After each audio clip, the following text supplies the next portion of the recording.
What is going on, guys? Welcome back to the channel. Tonight we are going to be working on a 2006 F750 with a VT365. This engine is something we have in another Super Duty, which we call it the 6.0. I'm going to show you guys what we found today. I have no computer.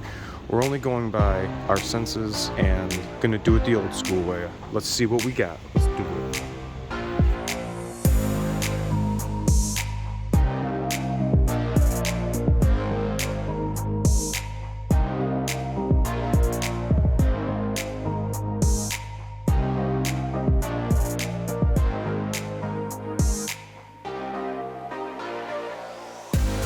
What is up, everybody? Thanks so much for coming back and checking us out. Like I said, this is a 2006 VT365. This engine is our 6-liter when it is in our 250 through 550, and now that we have a 650, 750 medium duty chassis, International calls it the VT365. This vehicle was brought in for it cranking and will not start. They said it stalled while driving and was towed in. Now, one of the first things that I think about when I see this front end on it particularly is the use of the 9-pin. This is how you talk to the ECU on these medium duty trucks, and I do not have a scan tool software that will allow me to talk to the truck. Now, if you guys remember one of my older videos, I worked on a dump truck with this same engine in it, and I had to diagnose why it had no power, and again, I had no scan tool. We wound up finding the exhaust back pressure sensor down over here had a bad connection and ultimately needed to be replaced. So this definitely has a crank no start. It cranks, sounds normal, doesn't have any skips, if you want to call it. And preliminarily checking some of the things that I see and that I do not like whenever you're looking at a 6.0 is this fresh looking oil filter cap. Now, I haven't taken anything apart, but I'm gonna go with what I know and say that is not right. I'm gonna bet you right now that this is what is causing our issue.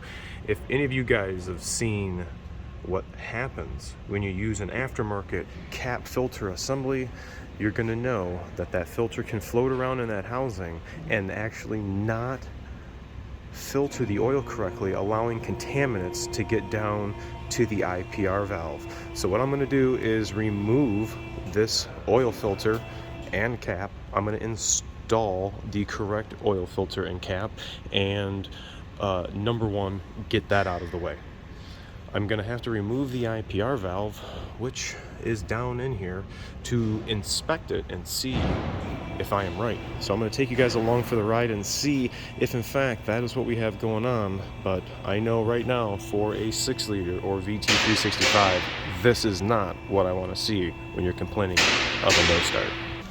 Alright, to get started, we are going to remove the oil filter cap. This is a tool that reminds me of one of my favorite YouTubers as I started, Diesel Tech Ron. Buddy, think about you every day. This is something he used and is why I got it. This is what I use to remove the oil filter cap and fuel filter off of a 6-liter and 7.3. We're going to go ahead and get that set up and removed. I'm going to use the new Icon 3/8 ratchet to successfully remove that cap. While he's getting that going, I'm going to tell you guys the parts that you're going to need. This is the factory Motorcraft oil filter cap and an FL 2016 for your 6-liter or VT365 in this case. Here's the filter. Here's the cap. This is 2 pieces. You do not want one that is 1 piece. Whoever's changing your oil, you're going to want to make sure to keep the cap and don't throw this out. So you're not going to need to buy another one if somebody winds up doing you wrong. So he's got it loose. We're about to pull that out. Looks very clean. I don't know when the last time the oil when the oil was changed, but looks very, very recent. Okay, here's our oil filter. Let's check out the difference here. This is, let's go over to the bench, shall we? I want to put this down so we can look at it just like this, both of them, and we can see why you should not be using these filters. Okay, look at the difference in this filter. You see how taller this is? This filter will depress the drain back valve that is in the oil filter housing adapter that sits on the oil cooler. When that is depressed, oil is allowed to come up out of the oil cooler into the filter, get filtered, and then goes back down into the oil cooler into a passage right back to the IPR valve. This contraption right here is a no-no. We do not use this in our 6-liter, especially again in this application, the VT365. So we know we're not supposed to have this. We still have speculations about the IPR valve, but we need to put this in so we can continue forward. So we're going to do that, and let's get the tools that we're going to need to get the IPR valve out. I was thinking about removing the air filter assembly so I could get to the top of the engine, but maybe try from underneath? I don't know, I haven't decided yet, but let's get this oil filter in.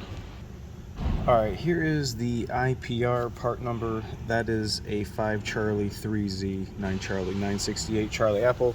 This is the new one, and this is the socket that I typically use, but I've decided to go underneath the vehicle, and yeah, here it goes. All right, I am over the trans on my knees. Look how big this wrench is, holy Christ. I don't think I'm going to be able to turn that. I'm not going to be able to get any swinging room. Look at that. I can't even get on the nut. I'm going to be forced to use my socket, which I should have just grabbed anyway. Now I got to get back out and out of here. Let me at least disconnect it. Never been able to get to it like this before on a Super Duty, so it's just out of my way. All right, I think I might be able to sneak that socket on there. It's just gonna be a little tough. All right, I'll be right back. Oh, okay, I'm back. See if we can get this boy on here. Okay. Damn, this is gonna suck. I can't use my other arm. Let's see which way the flat is. I can't tell. Should have looked before. I don't think there's room for me to pull or put the socket on with the ratchet. I'll try, I don't think so. Look, maybe. Come on, can I?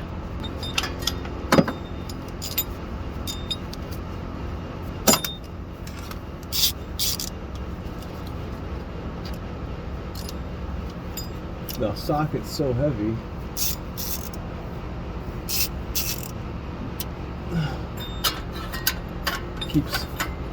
That's the one thing that sucks about flex head ratchets. There we go, I'm on it. I gotta get it just a little bit further. It's not actually on the hex part of the IPR valve. Come on.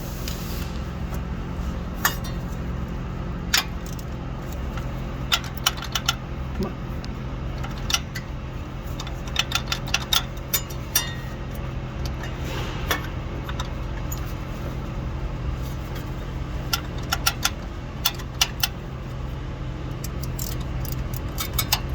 Okay, now we're on the hex.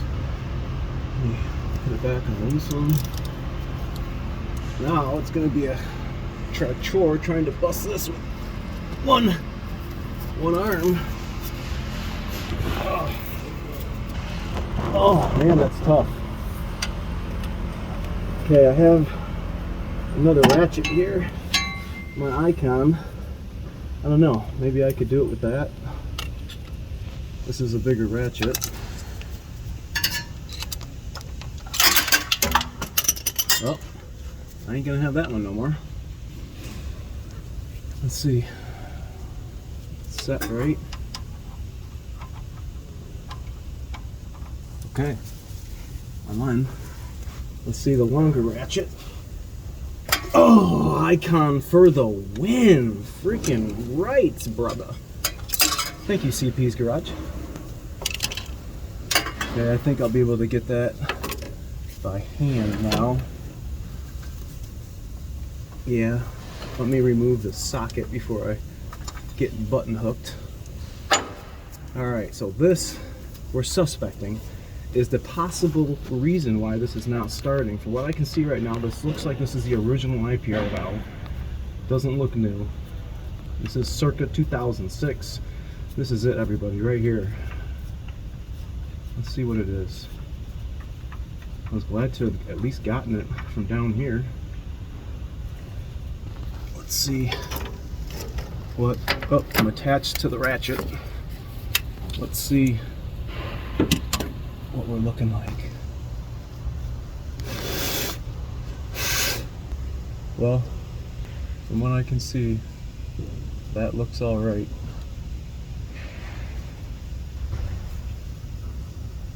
But we're going to go ahead and put this new one in.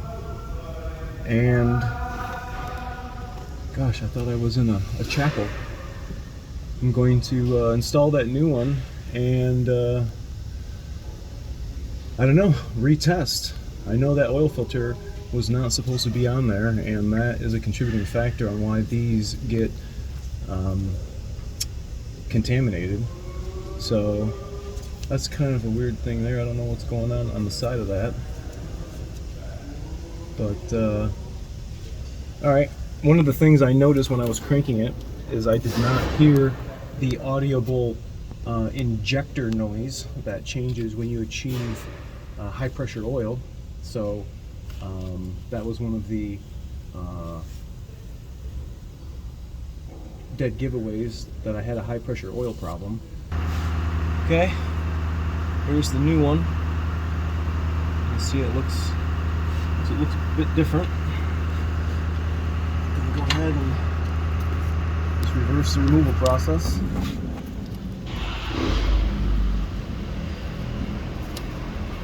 As far as I can.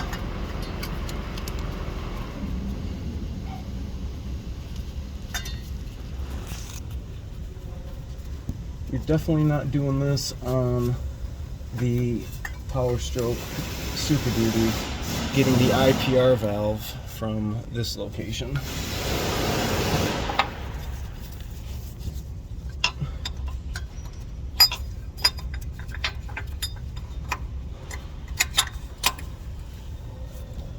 Okay, let's go back for that icon.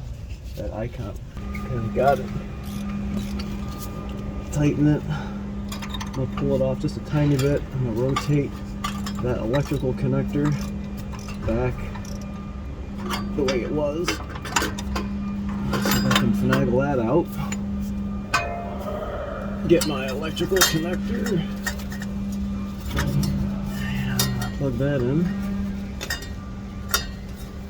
Now again, I don't have a computer program that will talk to this truck.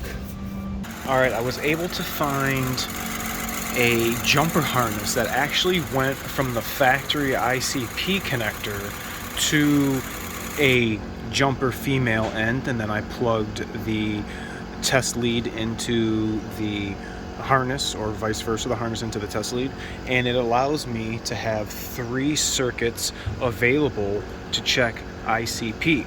And we're going to have to do a little conversion, and we were referencing actually Diesel Tech Ron's video when he was working on a 7.3, and he had pulled up that normal resting voltage is going to be between 0.15, and 0.25, and that's right where we're at. Now we're going to go ahead and crank the engine, and we're going to watch this climb in pressure. We're going to be reading in voltage.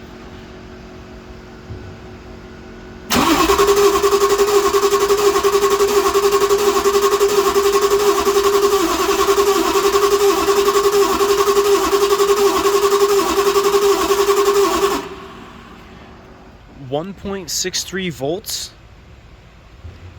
is equivalent to about 1200 psi. Right now I know I am achieving injection. Alright, here's the moment of truth. That oil filter is not supposed to be on there, and if I'm taking the IPR valve out, it's going to be getting a new one in. This was a successful crank no start.